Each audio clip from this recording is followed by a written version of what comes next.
Click the links to join the channel here or over on Subscribestar. Thanks to everyone who has become a member. So how God of War Ragnarok subverts both Greek and Norse mythology. Keyword here, subversion. They will subvert and corrupt everything European, but no other group must be touched. Greek and Norse and Christianity, that's all open season. But Judaism, Islam, any other religion or culture or history, that is absolutely haram. It must not be touched.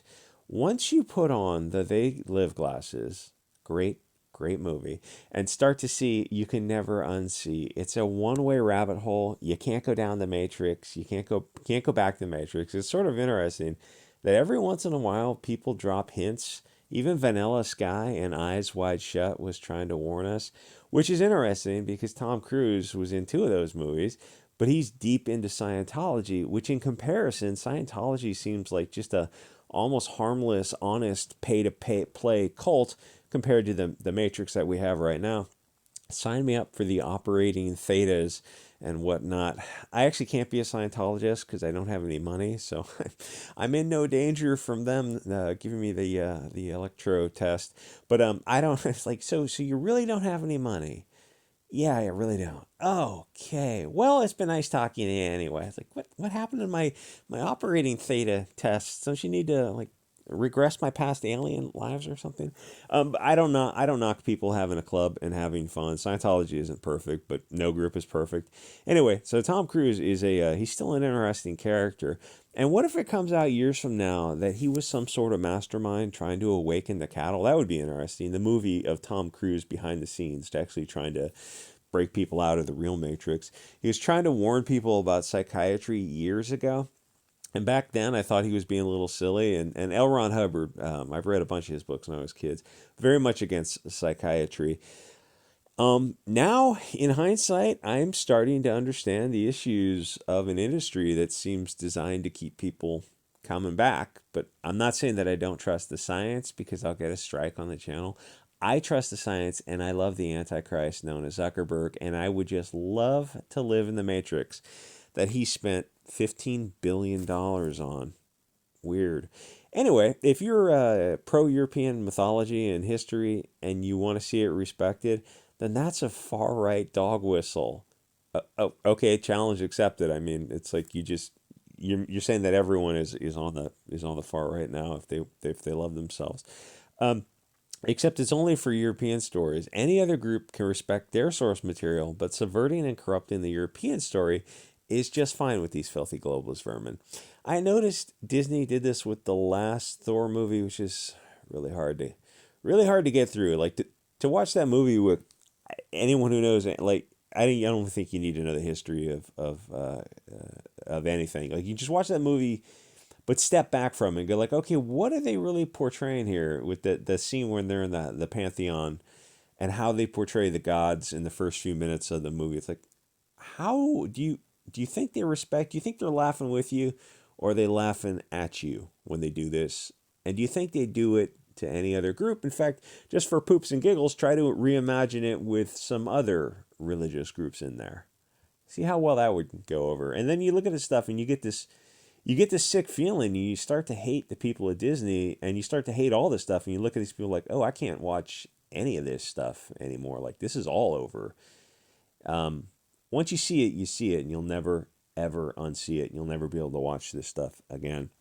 So they took the Norse religion and they just spread their globalist filth all over it. Why are there non-European people in the European pantheon? Because Disney is globalists and their only goal is to destroy anything European. Anything that should be entitled to reverence and respect for the ancestors and the gods. Oh, no, absolutely not. Disney and Hollywood and the mainstream globalist matrix will destroy all of that, but only that. So here's the thing with globalist Hollywood or video games or comics. What they are absolutely terrified of is portraying European people as a strong group with in-group preferences, just being powerful and successful on their own, which is the case, but that's the last thing that you'll see. You'll get a show about Vikings, but they'll put an African woman in there. Yikes, my guy touched some grass. It's just a job description. But it's for those people. Every once in a while, they might pick up people from here and there. Fair enough. But the odds of a 50-year-old African woman, the odds are pretty long on that one, but not in Hollywood. In Hollywood, the odds, those long odds come up all the time. You probably are never going to get something like the Peter Jackson's Lord of the Rings, which, keep in mind, was only 20 years ago, ever again. A European story with European people. Everything now is a reimagining from Velma to Rings of Power. It's all going to be globalist cancer that erases the fair, beautiful people of the light.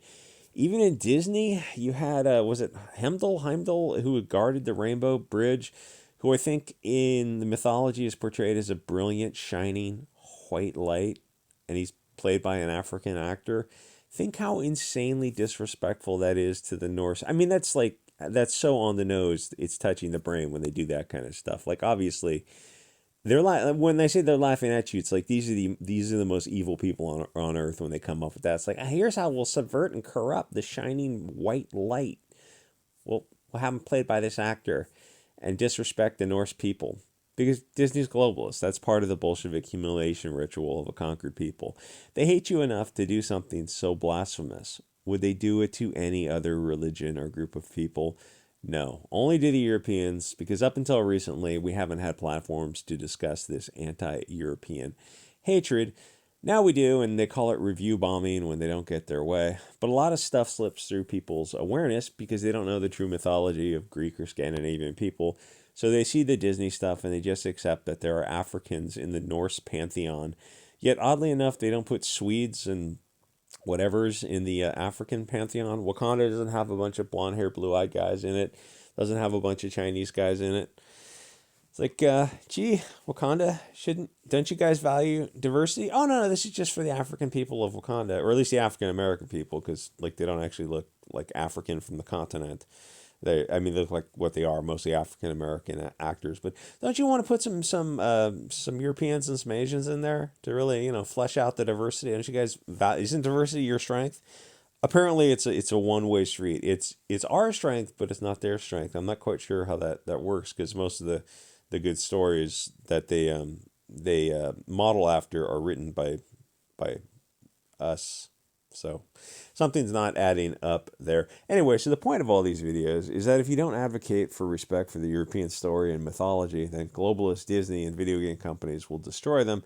They will Woman King and Wakanda absolutely everything. So Wonder Woman, what is that? Some kind of Greek story? Probably self-inserting the anthropomorphic Greek characters as the gods. Except in Patty Jenkins' movie, they had African and Asian characters alongside the Israeli actor who was playing the Greek character. Why don't you just use all ethnically Greek women to play the characters? Don't you respect the Greek people? Because, and follow me here, they just hate European people. They want kids to see this Greek mythology and it settles in their mind as the true story that the Greeks just sort of disappear to be replaced with the Disney version. Like, oh, but the real story's out there. It's like, yeah, so why don't you tell it? Why don't you, you're spending, $250 million to tell this diverse globalist cancer. It's like, why don't you just tell the authentic story? Like, make it as true as you possibly can. Like when Peter Jackson and his crew was talking about the original Lord of the Rings, they go, yeah, that's the goal. Is we're going to try to stick to the original vision as close as possible. And then when Rings of Power, Amazon comes along, like they had no conversation. We're going to update it for a modern audience. Like, okay, translation. Yeah, you know what that translates. It's gonna be globalist propaganda. Oh, how dare you? That's a far right Islamophobic dog whistle. It's okay for us to value our stories just like you guys value your stories. It's weird that you value every other. Well, keeping it 100. It's like you go watch They Live. It's on Odyssey. It might be on Bit Chute too. I think it might be on Telegram also. So in this game, everything that makes the mythology cool they combine Greek and Norse mythology is subverted and corrupted. The hero's journey, including the hero's death and Valhalla, is subverted because they can't have Norsemen being strong Norsemen, sacrificing for their tribe and dying bravely in battle, and being carried to Valhalla by the horsewomen, with the the women with the braided hair. For some reason, they're always portrayed as a little bit chunky. I'm not quite sure. The Hildas with the battle axes. The Valkyries is the word I'm looking for. Because that makes Norse people look cool as hell, which obviously there are. I mean, obviously Greek and Norse mythology and European stories in general must be the best stories on Earth because they're the ones that are always subverted and corrupted. It's like these people really fear European people kind of seeing themselves as European people again and like having those in-group preferences that other groups have. Eric Weinstein did a Clubhouse lecture on that, and that's one of the things he literally said, which was kind of interesting. And globalists cannot portray a group of Europeans as just being awesome by themselves. Otherwise, I guess people will start to get ideas and just want to tell those stories. Which, heaven forbid, heaven forbid. It would be sweet if we could make movies and get them distributed. But for some reason, that doesn't happen. What do we get instead? We get Ben Shapiro making a movie with Gina Carano, some kind of Western. It's like, oh, so who are the bad guys? Indians, Mexicans? No, it's like a bunch of blonde-haired, blue-eyed guys are going to be the bad guys. Okay. So this is what the controlled ops right wing is. You got it in one, bucko. It's conservatism in 2023. Like, you can portray anyone other than blonde-haired, blue-eyed people as the bad guys. It's like, you can do that, right? Like the Indians and Mexicans were doing the same. I mean, you can portray them as the antagonists.